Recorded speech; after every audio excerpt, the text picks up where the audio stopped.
commerce and economy should prosper. Only then people will live well. There's simply no other way. In a democratic nation, that is the only way to prosper. That is the only way to make sure, to the largest possible extent. It is never done absolutely. Of course, always somebody unfortunately is left out. But to the largest population, we can bring well-being only when all the businesses prosper. So we must first of all bring this much discipline into our political systems and our media also, both here and in India. Whatever little problems two nations may have, don't you have any problem with your neighbor or your brother sometimes? You have. So you don't kill everything, right? There may be issues, there may be disagreements, there may be problems, but you should not kill the business part of it. Because that is where human well-being is. In today's modern nations, it can only be well if the economy is running well. Otherwise, everybody will suffer. And the bottom of the pyramid will suffer most. The poorest of the people will get the worst whenever economy goes down. So, keeping that in mind, India and Nepal has to come to this. There may be disagreements, there may be problems, there may be you think the border is here, somebody thinks it's there. All right, we can debate, we can discuss, we can even write about it. But don't destroy businesses, because this is the people's well-being. So because businesses cannot be destroyed, for politics you can make a whole mess out of it tomorrow. Today and tomorrow you can settle it. Business is not like that. If you destroy it today, it will take another 10-15 years to build it back. All right, one generation's life will be gone. So keeping this in mind, both these nations have to come to a mature understanding. Instead of dealing on the political level, I feel a tourism commission has to be set up between the two nations, where no matter what's happening at the political level, this must continue, because this cannot be done overnight. Politics, you can sign an agreement tomorrow morning. You can't build a business tomorrow morning. It will take years, it will take a lifetime of dedication to build a certain level of quality of business, It's not going to happen. So this understanding has to come. I would definitely suggest this. I don't know in what legal format it will come, but if India and Nepal sets up a tourism commission, which they work together, this is not only government officials and ministers, you must bring in business people into that commission. You must bring in people who are involved in other aspects, who have large followings and people who can move people, that they must also be included in this. A commission which is interested in the well-being of tourism as a business. We have no other interest. This has to come. If you have a commission like that, irrespective of political fluctuations, news reports that are happening here and there, two sides of media, hitting each other, so many things have happened in the last 8-10 years I've seen. So business part of it should not be disturbed no matter what is happening. About various levels, we've gone through this, but I will just, in a succinct way, I'll repeat this. See, there is a mountaineering business.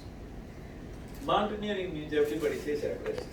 I'm telling you, in this room, none of us are fit to climb Everest. Even if you train for 10 years, even you young people, you will not climb Everest, because Everest is a different level of body. Yes, Sherpas may be doing it effortlessly because they are born there, all right? At a certain altitude, at a certain level of physical fitness. Everest is not for everybody.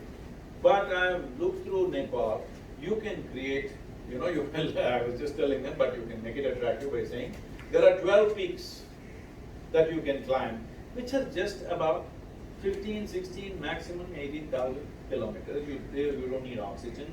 You can climb by yourself, certain amount of training facilities can be created. There's enormous amount of training infrastructure in Indian Army. And those parts of the army are not really fighting forces. The fighting forces are different. Mountaineering schools are there where ordinary people, even my daughter went and enrolled for a mountaineering school run by the Indian Army. It is run in an excellent fashion.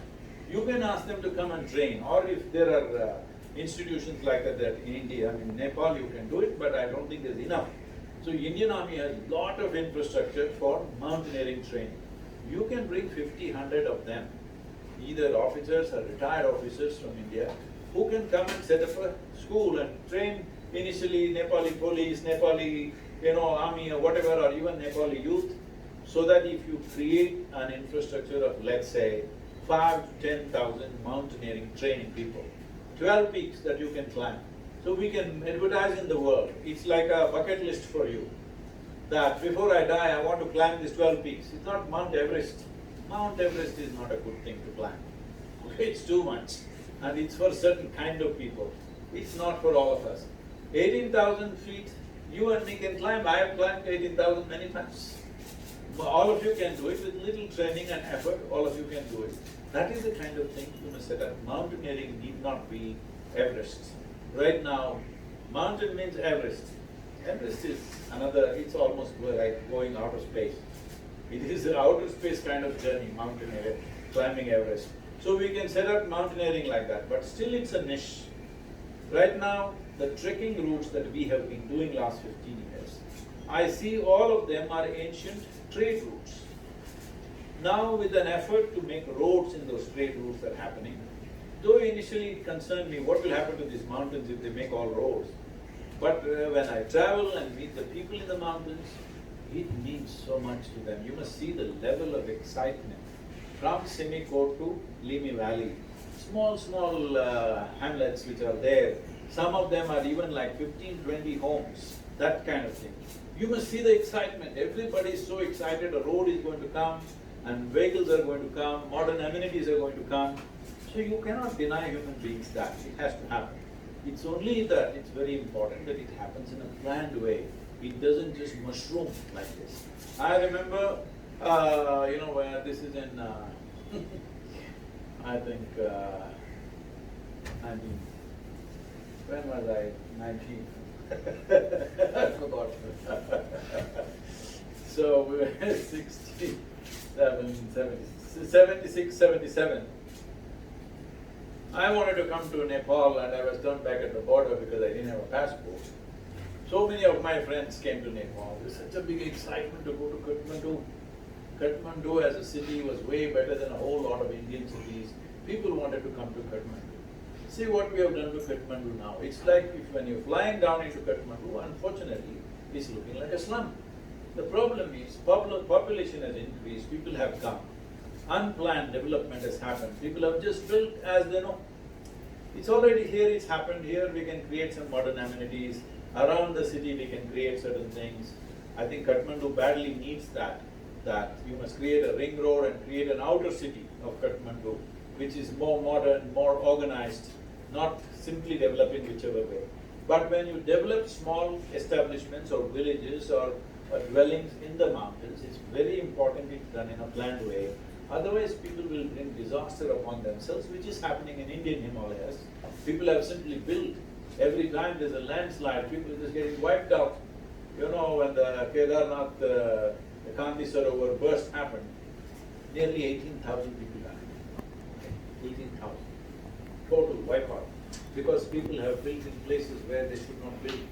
They don't know that if water comes once in a way, little excess happens, they will get wiped out. So in a planned way, without destroying natural aspect of it, which is the set. See, this is like cutting the golden goose. You must make sure it lays eggs every day, but you should not cut the goose. That's an important thing. Mountains in this country are a great asset. Not everybody is a mountain climber. Somebody wants to go by road and live in the mountain for some time. Somebody wants to walk like a trekking kind of thing. Somebody just wants to live in a luxurious place in the mountain. All these things, it has to be developed. It is not just mountaineering, because mountaineering market is a very niche and small market. The big market is hill station. Oh, you got hills and hills and hills. Why there are no stations? Definitely we can do this. This one road I am seeing, Simicot to Limi Valley. You can, if you are willing to plan properly and do it, you can make this the Switzerland of Asia. Literally. It has all the atmosphere, it has the beauty, it has the culture and the gentleness of Asian life. It's very important to make this into an asset. We don't have to develop every country as an industrial nation because it will destroy everything. And above all, the culture. See, the only other place where there is a cultural ethos like Nepal is the Bali Island. You see what a big tourism thing it's become. I think 70% of their economy is run on tourism. I'm saying at least in the next 10 years, 30 to 35% of Nepal's economy must be by tourism. Otherwise, you will destroy the asset that you have. Your very topography, your natural atmosphere, and the cultural reality which is here, it's like an island in the world. Everywhere else, everything has become modernization without purpose. Here also you must modernize, but with a purpose, keeping our culture, keeping our attraction. Because only if you keep this, people will want to come here. If you make this, if you try to make this like an American town, you will never do it as well as them, and it will not be an attraction. You must keep this very, very Nepali in every way, in its ethos, in its dress, in its thing. People should understand. Look at this property, how it is. Well, this is a luxury hotel, but we can easily build this for middle class people and lower middle, that level of people also we can build this kind of atmosphere. The things that you have in the form of, I was just telling him, we should build a new Bhattarai somewhere in the mountains. I'm telling you, I've traveled everywhere in the world. There isn't another place like Bhattarai anywhere on this planet, I'm telling you. There isn't. But it's all like this, it's dangerously standing precariously. Some restoration is happening, it's good restoration work. I found it of excellent nature. It is done very, very well, both in Bhutan and in Bhattarai. The restoration work is high quality. It's very nice to see that. But why are we just holding on to something that was created 1,000 years ago and thinking that is it? I'm saying right now in the United States, we have 20,000 acres as part of the Isha Institute of Inner Sciences. We're building a whole spiritual city, and it will be a big draw in future. Why I'm saying this is, see, the days of simply telling people, don't worry, when you die in heaven, everything will be all right. This is gone. How many of you who want to go to heaven, please tell me, for young people? Nobody here. In the previous generation, half the people would have raised their hand. In the previous generation, 100% would have raised their hand. Now you don't want to go to heaven. It's a good thing, because the idea of heaven means this is not the place to live well. Somewhere else you